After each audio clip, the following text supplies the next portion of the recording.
Bonjour à toutes et à tous pour cette nouvelle édition de l'Amérique latine décryptée du mois de février 2023. Et quel mois! Mario Vargas Llosa, grand écrivain péruvien, est devenu membre de l'Académie française.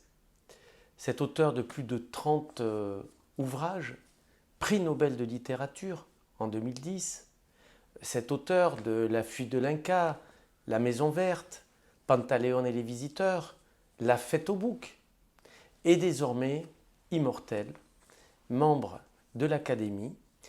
Avec lui, c'est la littérature latino-américaine, c'est cet âge d'or qui est incarné par de nombreux auteurs comme Octavio Paz, Pablo Neruda, Gabriel García Márquez, Carlos Fuentes, Sepúlveda. Bref, des auteurs qui ont marqué la littérature et ce lien qui existe notamment avec la France. Et donc c'est ce boom de la littérature latino-américaine, c'est cet âge d'or qui, à travers Mario Vargas Llosa, a été reconnu par la prestigieuse Académie. Bienvenue, monsieur Mario Vargas Llosa, à l'Académie française.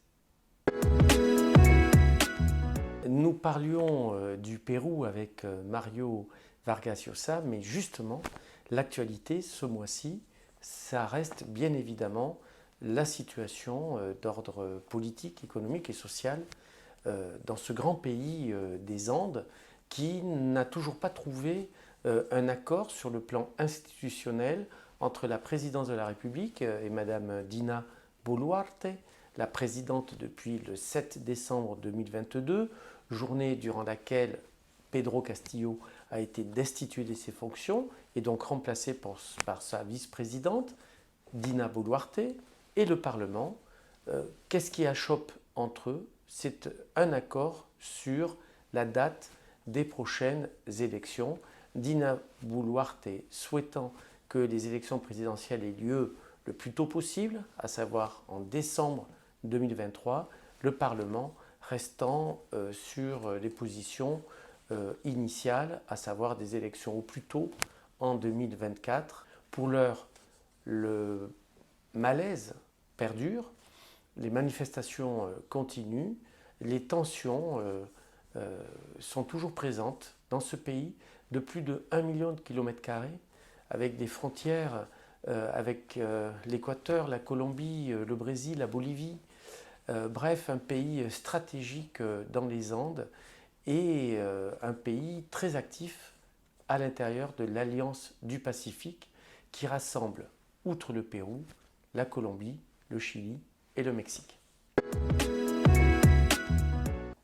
Le Chili, depuis le 14 février 2023, est confronté à des incendies extrêmement importants, des incendies historiques qui ont déjà provoqué la destruction de plus de 400 000 hectares, près de 2000 blessés, hélas, plus de 20 morts.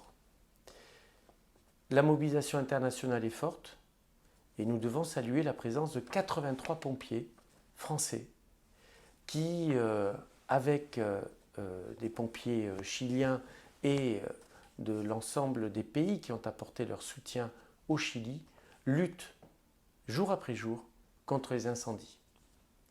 Les 83 pompiers français qui sont au Chili viennent des unités d'instruction et d'intervention de la sécurité civile de Brégançon et de Corté, d'une part. D'autre part, ce sont des sapeurs-pompiers des services départementaux d'incendie et de secours de la zone sud, à savoir l'Ardèche, les Pyrénées-Orientales, les Hautes-Pyrénées, le Var, le Vaucluse, et également le bataillon de marins-pompiers de Marseille et de l'École nationale supérieure des officiers de sapeurs-pompiers. À tous, bravo, nous pensons à vous, bravo pour cette solidarité qui fait honneur à la France et qui marque l'amitié qui nous unit au Chili, qui souffre actuellement avec ces incendies qui accompagnent des vagues de chaleur historiques extrêmement importantes.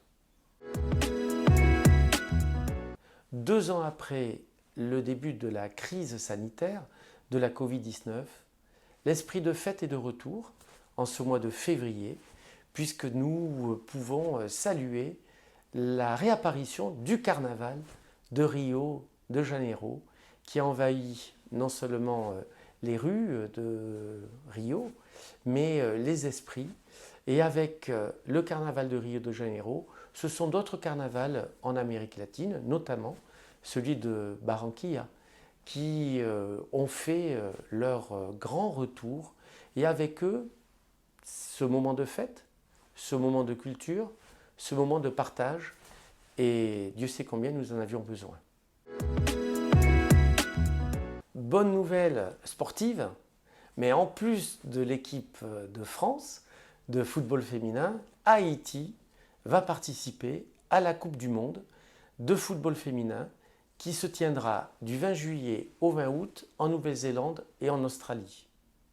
Haïti va rejoindre dans son groupe D le Danemark, l'Angleterre, la Chine. Bonne chance en Haïti et en tout cas bravo pour cette qualification. Enfin, un petit clin d'œil culturel et félicitations à la ville de Pouliguen qui a organisé durant ce mois-ci, février 2023, le festival Onda Latina. Après toute la saison Sel Pérou l'année dernière, Onda Latina qui a mis un accent tout particulier sur le Mexique et sur cette richesse culturelle mexicaine à travers une exposition photo, un festival de cinéma, des animations musicales. Bravo à la ville de Pouliguen, au pays de Guérande, bravo à la Bretagne pour avoir réalisé ce festival qui contribue à l'amitié et la relation entre la France et le Mexique, et à travers la France et le Mexique, les territoires qui font vivre cette réalité culturelle qui unit nos deux pays. Vous le voyez, l'actualité, qu'elle soit culturelle, sportive, politique, est extrêmement importante durant ce mois-ci. D'ores et déjà, à bientôt pour une prochaine édition de l'Amérique latine décryptée. Hasta pronto, hasta luego, see you soon.